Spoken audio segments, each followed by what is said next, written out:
ভাই মানো আর না মানো, এই 7-8 বছরের গেমিং কেরিয়ারে গেম আমাদের আর যাই কিছু দিক আর না দিক বন্ধ করা বেশ ভালোই দিয়েছে। আমি জানি না তোমাদের কখনো এই সুযোগটা হয়েছে কিনা, যে কয়েকশো কিলোমিটার দূরে থাকে বন্ধুটা যাকে কিনা তুমি এতদিন গেমের ক্যারেক্টার দিয়ে চিনে এসেছো, তাকে সামনাসামনি দেখার সুযোগ, একসাথে বসে গেম খেলার সুযোগ।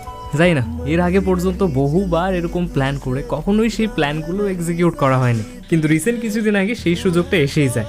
বান্ধবীর বিয়ে বলে কথা, দেখা না করলে হয়? তাও আবার আজ পর্যন্ত যার সাথে শুধুমাত্র গেমের লবিতেই কথা, যাবো না করে একদিন ধুম করে মাথায় এলো আর সারপ্রাইজ দিতে চলে গেলাম। কি জানি এরপর আর সেই সুযোগ আসবে কিনা, ভবিষ্যতে তাকে আর দেখতে পাবো কিনা। বাট এই ওয়ান টাইম ইনভেস্টমেন্টটা আমাকে সারা জীবনের জন্য একটা গোল্ডেন মেমোরি দিয়ে গেল। আমরা তো খুশি হয়েই ছিলাম, আর সেও আমাদের থেকে দ্বিগুণ খুশি হয়েছে। যাকে আসল ফটো তো আর দেখাতে পারবো না, তাই এইটা দেখো, এআই দিয়ে একটু কায়দা করে বানিয়েছি, থেকে যাক আমার ইউটিউব শর্ট ফিডে, দেখবো কখনো মনে পড়লে বহু বছর পর। আর তোমাদেরও যদি এরকম গেম রিলেটেড, গেম ফ্রেন্ডসদের রিলেটেড কিছু গোল্ডেন মেমোরিজ থাকে, তাহলে